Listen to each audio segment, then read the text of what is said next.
মুসলমান দেশে 14ই ফেব্রুয়ারির মতন নেকেট দিবস পালন কেন হয়? এগুলো বন্ধ করতে সরকার পারে না, বন্ধ করে হালাল বিয়ে।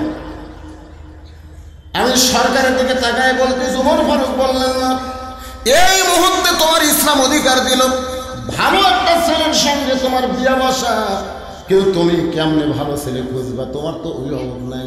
আমি তোমার অভিভাবক হয়ে একটা ছেলের খবর দেখি তো তোমার পছন্দ হয় কিনা। মেয়েটা বললেন, আমিরুল মুমিনিন, কোন ভালো ছেলের খবর দিবেন?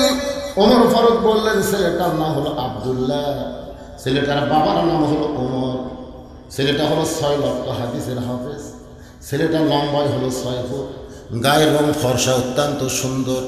এমন একটা ছেলে আমার কাছে আছে, ওই ভালো ছেলেটার সঙ্গে তুমি কি বিয়ে বসবা?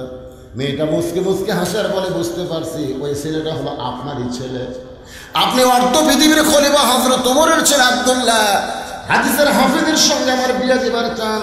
ওমর ফারুক বলে, মা তুমি যদি রাজি থাকো তাহলে আমার তরফ থেকে কোনো আপত্তি থাকবে না। মেয়েটা বলতেছে, আপনি যদি প্রমাণ দিতে পারেন যে আপনার আব্দুল্লাহ সবচাইতে ভালো ছেলে তাহলে আমার কোনো আপত্তি নাই, কিন্তু আব্দুল্লাহর চাইতে যদি কোনো ভালো ছেলে থাকে দুনিয়ায় তাহলে আমার আপত্তি আছে। সুবহানাল্লাহ বলেন না? কারণ আপনি কইছেন আমার অধিকার হলো ভালো একটা ছেলের সঙ্গে বিয়ে বসা, এটা হলো আমার অধিকার। তাহলে আব্দুল্লাহ যদি সবচাইতে ভালো হয়, এইটা যদি আপনি প্রমাণ দিবার পারেন তাহলে আমার কোনো আপত্তি। ওমর ফারুক বললেন, না আমার কাছে তো আমার ছেলের চাইতে ভালো কেউ হয় না। মেয়েটা বলতেছে, আমিরুল মুমিনিন, আপনার কাছে ভালো ছেলের খবর আব্দুল্লাহ হতে পারে, কিন্তু আমার কাছে একটা ভালো ছেলের খবর আছে। ছেলেটার নাম হলো হুসাইন, বাবার নাম হলো আলী, মায়ের নাম হলো ফাতেমা, আর নানার নাম হলো মুহাম্মদুর রাসূলুল্লাহ। এখন আপনি কম্পেয়ার করে বলেন, আব্দুল্লাহ আর হুসাইন এই দুইজনের মধ্যে ভালো কে? আপনি এখন বলেন এই দুইজনের মধ্যে ভালো কে? সঙ্গে সঙ্গে উমরের চোখটা দর দর করে পানি পড়তেছে। সাইদুস শাবাব আহলুল জান্নাহ হাসান ও হুসাইন রাদিয়াল্লাহু তাআলা আনহুমা। ওমর কান্দের বলে, মা আমার আব্দুল্লাহর চাইতে হুসাইন আল্লাহর কাছে কোটি কোটি গুণ ভালো। মেয়েটা বলতেছে, তাহলে হুসাইনের মতন ভালো ছেলে দুনিয়াতে থাকার পরে আপনার মতো আব্দুল্লাহ, আপনার ছেলের মতো আব্দুল্লাহকে আমি কেন বিয়ে করবো? হুসাইনের ভালো ছেলের খবর আমার কাছে থাকার পরে আপনার ছেলের আব্দুল্লাহর মতো ছেলেকে কেন বিয়ে করব? ওমর ফারুক বলে, মা আমি জীবনে কোনোদিন ঘটকালি করি নাই, আজকে প্রথম তোমার জন্য আমি ঘটক হব। এই জন্যই ঘটক হব কারণ 6 বছর বয়সে তুমি ঈমান গ্রহণ করেছো, 12 বছর তুমি ঈমানের পরীক্ষা দিয়েছো। লিয়াবলুয়াকুম আইয়ুকুম আহসানু আমালান ওয়া হুয়াল আজিজুল গফুর। মেয়েটাকে নিরাপদ আশ্রয় দিয়ে হযরত ওমর পরন্ত বিকাল বেলা হযরত আলীর দরজায়, হযরত ওমর ফারুক দরজায় গিয়ে সালাম দিলেন, আসসালামু আলাইকুম ইয়া আহলাল বাইত। সালাম দেওয়া হলো নবীর সুন্নাত। কোরআন থেকে একটা আয়াত তেলাওয়াত করতেছেন, আম্মাস সাইলা ফালা তানহার। হযরত আলী চমকে গেলেন, সালাম দেওয়ার কণ্ঠ ওমর ফারুকের পাইলাম, আবার ফকিরের আয়াত কেন তেলাওয়াত করলেন? সুবহানাল্লাহ কোন নাকি? আম্মা সাইলা ফালা তানহার হলো ফকিরের আয়াত। এই ফকিরের আয়াত কেন তেলাওয়াত করলেন? দরজা করে তাকায় দেখে হযরত ওমর দাঁড়িয়ে আছে। ওয়ালাইকুম আসসালাম বলে বলতেছে, আমিরুল মুমিনিন, আপনি আমার দরজায় সালাম দিয়ে ফকিরের আয়াত তেলাওয়াত করলেন। ওমর ফারুক বলে, আলী রে, আমি জীবনেও কোনোদিন ঘটকালি করি নাই, আজকে প্রথম ঘটক হইয়া তোমার বাড়ির দরজায় আমি তোমার হোসেনের ব্যাপারে একটু ঘটকালি করতে চাই। আলী বলতেছে, আমিরুল মুমিনিন, আপনার মতন মহান ব্যক্তি যদি হোসেনের ঘটক হয় তাহলে পাত্রী অবশ্যই ভালো হবে। আল্লাহ রাজত্ব যখন চালু হবে, আল্লাহ রাজত্ব যখন চলবে, তখন ঘটক আগে যাবে ছেলের বাড়িতে, ছেলের বাড়িতে যাবে আগে ঘটক। যখন আল্লাহ রাজত্ব চলবে আমাদের বাংলাদেশে, ঘটক আগে যাবে কার বাড়িতে? ছেলের বাড়িতে যা বলবে মহারণা কত দিবেন, মহারণা কত দিবেন? ছেলের বাপ বলতেছে 1 লাখ দেব। ঘটক বলে তাহলে মেয়ের বাপের কাছে যাই, দেখি তো রাজি হয় কিনা। তারপরে মেয়ের বাপের কাছে যায়, বলবে ছেলের বাপ, ছেলে 1 লাখ টাকা দিবার চাচ্ছে, আপনি কি খান? মেয়ের বাপ বলতেছে আমার মেয়ে এত সস্তা না যে 1 লাখ মহারণা বিয়ে দেবো। ঘটক আবার যা বলবে রাজি হয় না, ছেলের বাপ বলতে ঠিক আছে 2 লাখ দেবে। এটা হলো আল্লাহ রাজত্ব। আর শয়তান রাজত্ব যখন চলবে তখন ঘটক যাবে আগে মেয়ের বাপের বাড়িতে, কত দিবে কত দিবে। মেয়ের বাপ বলতেছে কত দেওয়া লাগবে, ঘটক বলতেছে গত বছর একদম 1.5 লাখ পয়সা। এখন আপনি কত পারবেন সেটা চিন্তা করেন।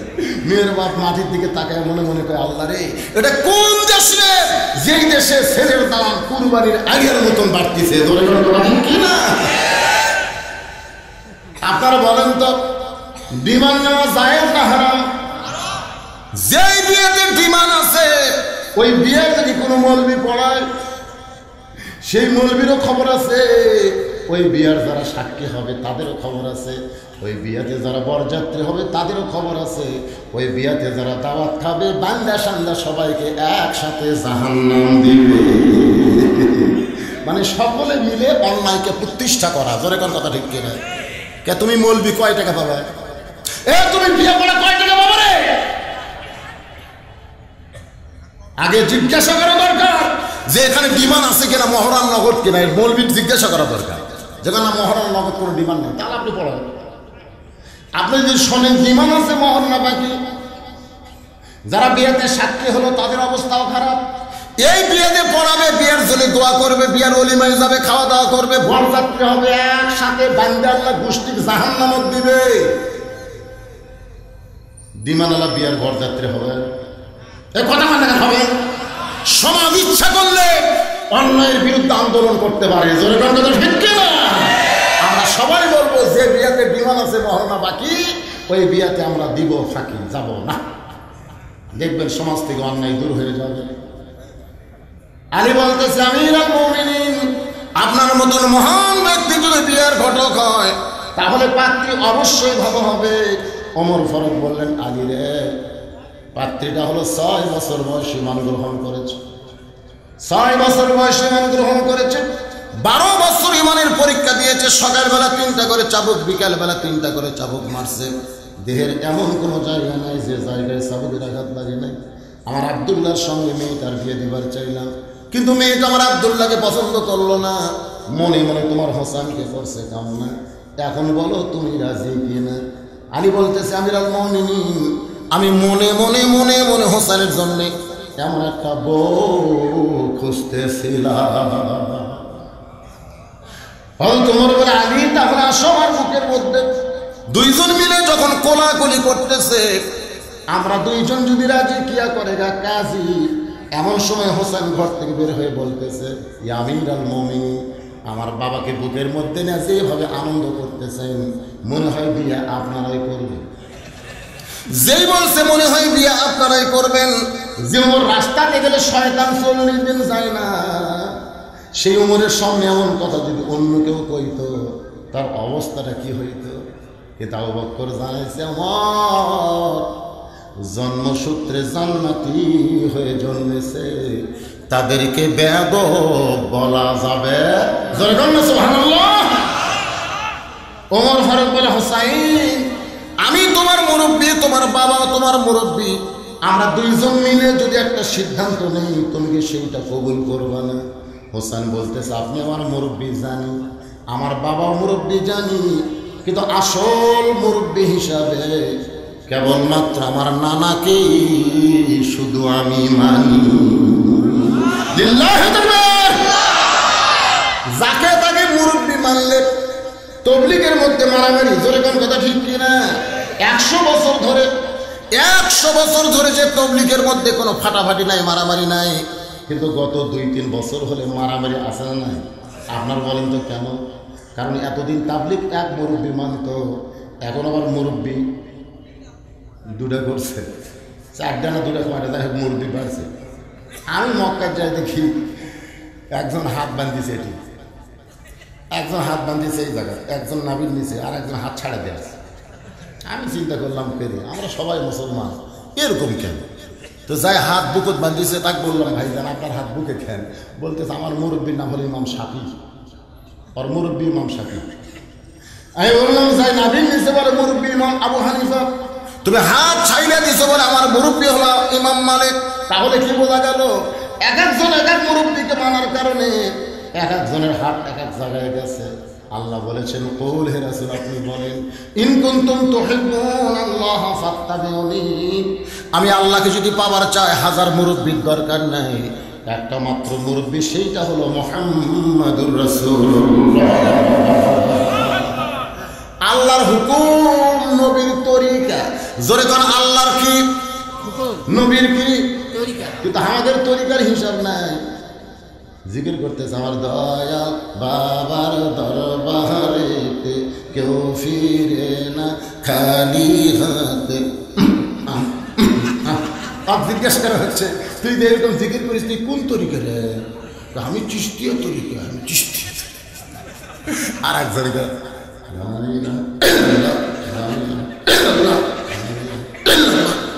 কে রে তোর আগারটা শোনায় যায় না, কর্কাটার ঝাঁকি মারি। তুই কোন তরিকা রে? মজাদের তরিকা, মজাদ। আপনারা বলেন তো তরিকা কয়টা? হোসেন বলতেছে আপনি আমার মুরব্বী, আমি জানি, আমার বাবা মুরব্বী জানি, কিন্তু আসল মুরব্বী হিসাবে আমার নানাকে শুধু আমি মানি, নানা ছাড়া অন্য কাউকে মানা যাবে। ওমর ফারুক বলে, হোসাইন তুমি কি বুঝাবার চাও? হোসাইন বলতেছে, আমি কয়েকজনকে স্বপ্নে দেখেছি আমার নানা ঘরের মধ্যে আরাম করতেছে। আমি হোসাইন ঘরের দরজার কাছে গিয়ে বললাম, নানু ভাই আমি একটু ঘরের মধ্যে ঢুকতে চাই। আমার নানা বলতে, হোসাইন আমি এখন জান্নাতে আরাম করতেছি, খবরদার ঘরের মধ্যে ঢুকিস না। আমি হোসেন চমকে গেলাম, যেই নানা আমার ভাঙ্গা ঘরের মধ্যে শুয়ে আছে, আর সেই নানাকে আমি জান্নাতে আরাম করতেছি, দরজা না খুললে কি হবে? আমি একটা জানালার ফাঁক দিয়ে তাকায় দেখি আমার নানি উড়াতে বালিশ বানায় দিয়েছে, আর সেই উড়াতে নানা মাথা দিয়ে শুয়ে আছে, নানি চুলের মধ্যে হাত দিয়ে এরকম বিলকুল কাটতেছে। আমি রাগ করে বললাম, নানা ভাই নানির উড়াতে বালিশ বানায় শুয়ে থাকলে কি জান্নাতে থাকা যায়? আমার নানা বলে, হোসেন রে তুই ছোট্ট মানুষ বুঝবি না, তোর নানির মতন বউ যদি কেউ ঘরে পায়, ওই ঘরটা আল্লাহর জান্নাত হয়ে যায়।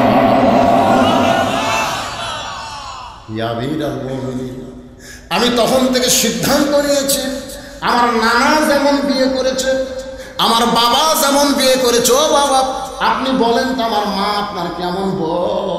আপনি বলেন তো বাবা আমার মা আপনার ঘরে আসার পর থেকে আপনার ঘর কেমন, শান্তি না অশান্তি?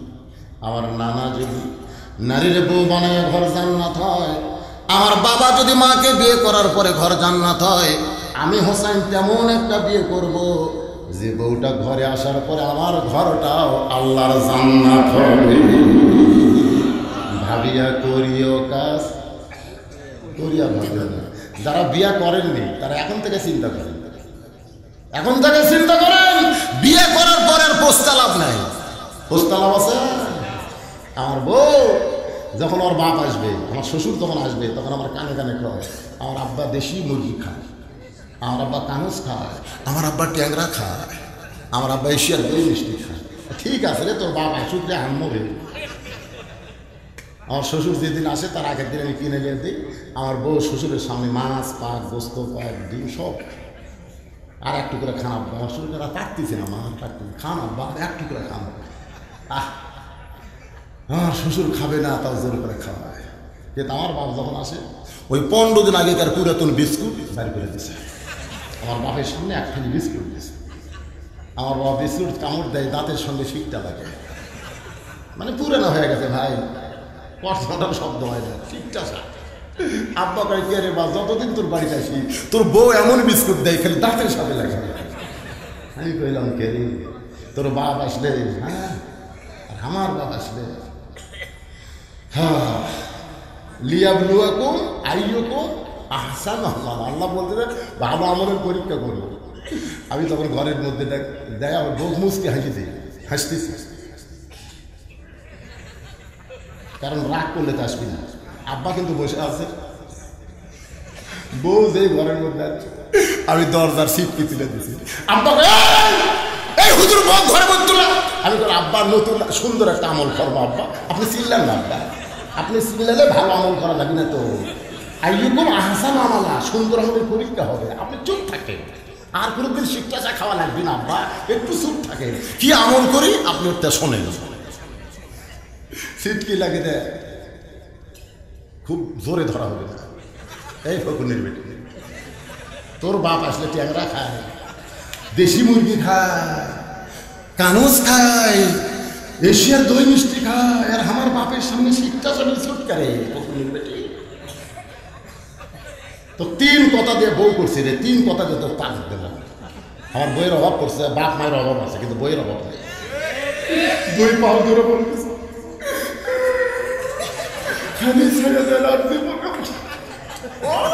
আমল করতে ভাই।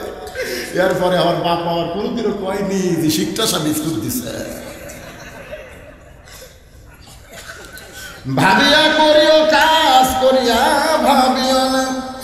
যদি আমি দেখে শুনে বিয়ে করতাম, আমার বাবার পাতি শিক্ষা সব বিস্কুট যাইতো না। জোরে কোন কথা ঠিক কিনা রে যুবকেরা, এখনো যারা বিয়ে করো নাই, আমার মায়েরা বলে যারা পর্দার অন্তরালে, একটু মনোযোগ দিয়ে শুনবেন। মা হোসাইন বলতেছে, আমিরুল মুমিনিন, আমার নানা যেমন বিয়ে করেছে, আমার বাবা যেমন বিয়ে করেছে, আমিও তেমন একটা বিয়ে করতে চাই। ওমর ফারুক বললেন, হোসাইন আমি যে মেয়েটার ঘটকারি করতেছি, এই মেয়েটা অত্যন্ত ভালো, 6 বছর বয়সে ঈমান গ্রহণ করেছে, 12 বছর ঈমানের পরীক্ষা দিয়েছে, এরপরও ঈমান হারা হয় নাই।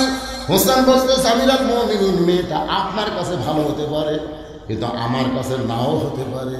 ওমর ফারুক বললেন, তুমি মেয়েটাকে এক নজর দেখলে না, মেয়েটার সঙ্গে কোনো কথাবার্তা হলো না, এরপরে মেয়েটা খারাপ তুমি কেমনে বোঝো? হোসেন বলতেছে, আমি খারাপ ভালো বলতেছি না, আমি সিদ্ধান্ত নিয়েছি আমি সেই মেয়েকে বিয়ে করব যে মেয়েটা আমার 3টা প্রশ্নের উত্তর দিতে পারবে। হোসেন বলতেছে, আমিরুল মুমিনিন, আমি সেই মেয়েকে বিয়ে করব যে মেয়েটা আমার 3টা প্রশ্নের উত্তর দিবার পারবে। ওমর ফারুক বল, হোসেন তুমি কি 3টা প্রশ্ন করবে? হোসেন বলতেছে, আমি দুনিয়ার মানুষের কাছে প্রশ্ন আউট করব না, আমি যাকে বিয়ে করব সেই মেয়ের সামনে শুধু প্রশ্ন আউট হবে। ওমর ফারুক বলে, আলী রে, তোমার হোসেন কি 3টা প্রশ্ন করবে তোমার কি জানা আছে? আলী বলতেছে, আজকে জীবনে প্রথম শুনলাম যে 3টা প্রশ্ন করে আমার হোসেন বিয়ে করবে। ওমর ফারুক বলতেছেন, যেই প্রশ্ন আলী জানে না, যেই প্রশ্ন ওমর জানে না, সেই প্রশ্নের উত্তর মেয়েটা কেমনে দিবে? কানতে কানতে মেয়েটার ঘরের দরজায় গিয়ে বলে, মা আমার আব্দুল্লাহকে বিয়ে কর রে মা, 6 লক্ষ হাদিসের হাফেজ আব্দুল্লাহকে বিয়ে করলে তুই ঠকবি না। মেয়েটা বলতেছে, আমিরুল মুমিনিন, একই কথা কেন বলতেছেন? যদি আপনি বলেন হোসেনের সাইড আপনার আব্দুল্লাহ ভালো, তাহলে আমার কোনো আপত্তি নাই, কিন্তু আপনি যখন বলেছেন ভালো একটা ছেলেকে বিয়ে করার অধিকার আমার আছে, তাহলে হোসেন থাকতে আমি আব্দুল্লাহকে বিয়ে কেন করব? ওমর ফারুক বলে, মা হোসেন সেই মেয়েকে বিয়ে করবে যে মেয়েটার 3টা প্রশ্নের উত্তর দিবার পারবে, যেই প্রশ্ন আমি ওমর জানি না, তার বাবাও জানে না, তাহলে তুমি কেমনে উত্তর দিবে? মেয়েটা ঘরের ভিতর থেকে বলতেছে, আমিরুল মুমিনিন, হোসেন কি 3টা প্রশ্ন করবে আমি জানি না, তবে আমার ঈমান বলতেছে আমি না পারলেও আমার আল্লাহ পারবে। যখন আল্লাহর রাজত্ব দুনিয়াতে চালু থাকবে, তখন প্রত্যেকটা মুসলমানের ঈমান এত বেড়ে যাবে, নিজের শক্তি খেয়াল করবে না, শক্তি খেয়াল করবে আমার আল্লাহ। ধরে কোন ঠিক কিনা?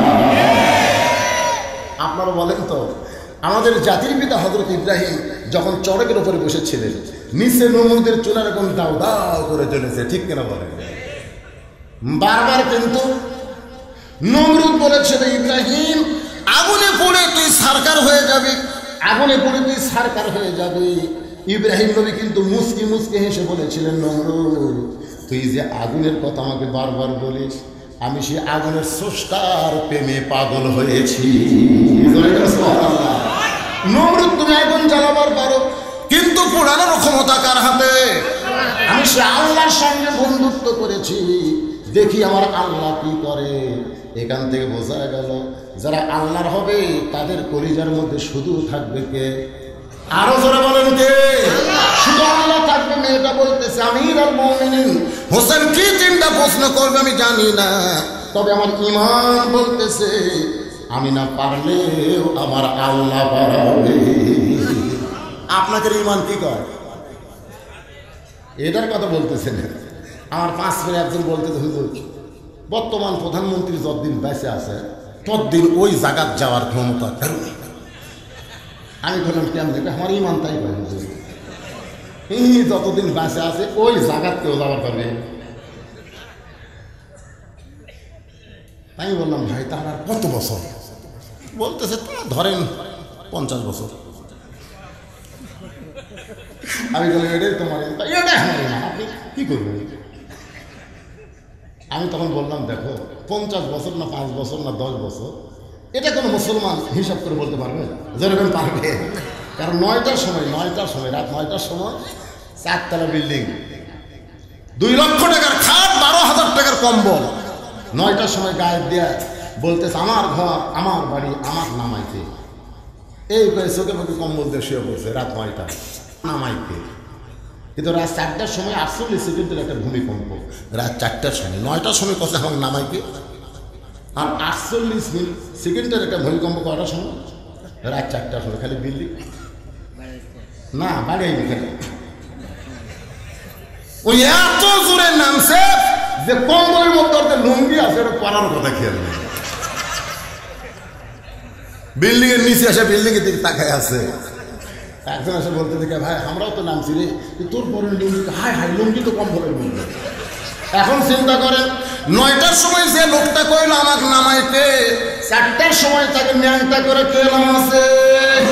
তাহলে মুসলমানের ঈমান হলো তুইজ্জু মান তাশা, পড়েন তুইজ্জু মান তাশা ওয়া তুযিল্লু মান তাশা বিয়াদিকাল খায়র ইন্নাকা আলা কুল্লি শাইইন কাদির। আল্লাহু আকবার। সম্মান দিয়া চেয়ারে বসানোর মালিককে, আমার ন্যাংটা করে নিছেন আমার মালিককে, ভালো মন্দর মালিককে, সমস্ত ক্ষমতার মালিককে। এই যে আল্লাহ আল্লাহ বলতে যারা মুখ বন্ধ থলেন,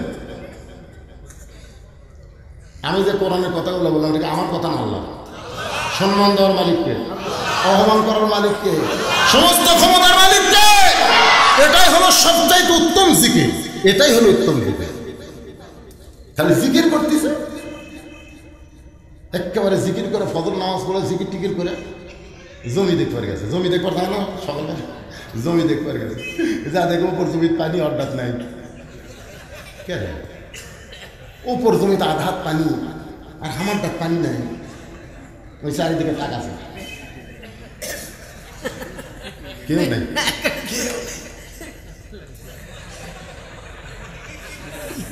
আপনার বলেন ওর নামাজ আছে? ফজরের নামাজ পড়ে দোয়া দরুদ জিকির করে চারিদিকে তাকায় দেখে কেউ নাই। আপনার বলেন তো যারা প্রকৃত জিকির করে তারা কি চারিদিকে তাকায় না উপর দিকে তাকায়? কেউ না দেখলেও কে দেখছে? আরো জোরে বলেন কে দেখছে? ওমর ফারুক এক দৌড়ে হযরত আলীর বাড়িতে। আলী বলতেছে আমিরুল মুমিনিন, কিছুক্ষণ আগে কানতে কানতে গেলেন, আবার কেন আইছেন? বলে তারিখ করতে চাই। হোসেন বলে কিসের তারিখ?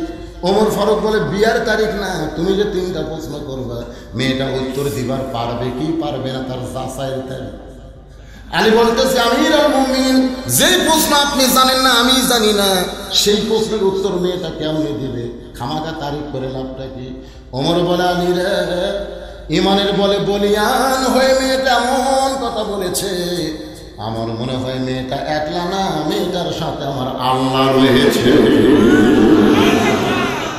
ইমানের দাবি যদি কুরবানি হয়, সেই দাবি ঘরে বসে থাকা নয়। সবাই বলেন ইমানের দাবি যদি কুরবানি হয়, সেই দাবি ঘরে বসে থাকা নয়। ইমানের দাবি হলো কিছু বিনিময়, সেই বিনিময় যদি কলিজার ঘাম হয়, সেই ঘাম দিতে যেন তৈরি থাকি। ওগো দয়াময় আমার আল্লাহ দয়াময়। ঘরের মধ্যে বসে থাকে আর আল্লাহ আল্লাহ করে। আপনার যে ঘর আল্লাহ আল্লাহ করতেছেন ওই এক না ঘর খালি ঠিক আছে, আর আপনার পাশের ঘরের মধ্যে আপনার বউ আর আপনার বেটি ভারতের স্টার জলসা জি বাংলা দেখতেছে, আপনার ঘর আর পাশের ঘর একই বাড়ির দুই ঘর, এক ঘর জিকির হয় আর এক ঘর ধরি হরি হয়। কেন মুসলমানের ঘর ধরি হরি কেন? যাই দেখেন আপনার বউ স্টার জলসা হিন্দুদের নাটক দেখতেছে, আর ওই নাটকের মধ্যে হিন্দুদের পূজার বাদ্য লো করে বাজতেছে। রাত 9টার সময় আপনার যখন এসব নামাজ পড়ে বাড়ির যা ঘুমান ফেরেস্তা ঘুরবার আসে আপনাকে এই প্রামাণিক পাড়ার জানেন। আচ্ছা দেখে প্রত্যেক বাড়ির থেকে লো করে বাদ্য বাজতেছে। ওই স্টার জলসা জি বাংলা দেখার কারণে হিন্দুদের পূজার বাদ্য বাজতেছে। ফেরেস্তা আল্লাহ এটা কোন এলাকা? আল্লাহ কালী বাবার নাম তো কালী, এটা কোন এলাকা? আল্লাহকে আগে হিন্দু আসলো রে, এখন আর মুসলমান। কিন্তু মুসলমানদেরকে ঘরের মধ্যে হিন্দুদের পূজার বাদ্য কেন বাজতেছে? তাই শালারা ভালো আছে কিন্তু বউগুলা ঠিক করে পারবে, স্বামীগুলা ভালো আছে বউগুলা ঠিক করতে পারে নাই। যদি আপনি জান্নাতে যাবার চান আপনার বউকে আপনার হেফাজতে আনতে হবে। জোরে গান বলেন মান তাশাব্বাহা বিকওমিন ফাহুয়া মিনহুম। রাসূল বলেছেন যে জাতির যে অনুসরণ করবে ওই জাতির সাথে বান্দা জাহান্নামে দেওয়া হবে। তো পূজার বাদ্য কারা বাজাবে? মুসলমান না হিন্দু? তা আপনাদের ঘরত বাজে কেন ডিশের লাইন? বদরের যুদ্ধ করে সাহাবেরা যে সব পাইছে, আপনি খালি কিসি দিয়ে ডিশের লাইন কাটেন, একই সব একই সব। বর্তমানে বাংলাদেশে বদর যুদ্ধ নাই, আবার ঘরে ঘরে আছে, খালি কাপড় কাটা কিসি দিয়ে আপনি ডিশের লাইন বিসমিল্লাহকে কাটে দেন। বউ যদি কয় ডিশের লাইন কাটবেন আমি থাকবো না, আপনি তখন বলবে যা পুরে না বউলে আর কতদিন থাকবো না, যা পুরে না বউ। খালি যদি বলেন পুরে না বউ যা, ওই তো রাত করে আমি ডিজেল লাইনও দেখবো না, আমি আপনার ছাড়বো না। কিন্তু আমরা এই শক্ত কথা করার পারি না দেখে বউ যা ইচ্ছা তাই। ধরে কোন কথা ঠিক কি না? একটা মরদ মানুষ স্টার জলসা জি বাংলা দেখেন, একটা দেখেন। যদি কোনো পুরুষ মানুষ দেখে বুঝবেন এর মধ্যে হিজড়ার স্বভাব আছে। যদি কোনো আপনাকে পুরুষের মধ্যে কেউ যদি হিন্দুদের স্টার জলসা জি বাংলা দেখে বুঝবেন তার মধ্যে কিসের স্বভাব আছে? হিজড়ার স্বভাব। কোনো মরদ মানুষ এই ম্যানা পেয়া নাটক দেখতে যায়। কিরে ছেলেরা কেরা হাসতেছে রে? কিরে এরা তো বাদ ঘুষতেছে ভাই, গাড়ির থেকে নামলেই এরা এটাই বদলু রে, এটাই বলছে ডাইরেক্ট অ্যাকশন। কোনো হুজুর নাই, কোনো হাজি নাই, ডাইরেক্ট এটাই বদলু।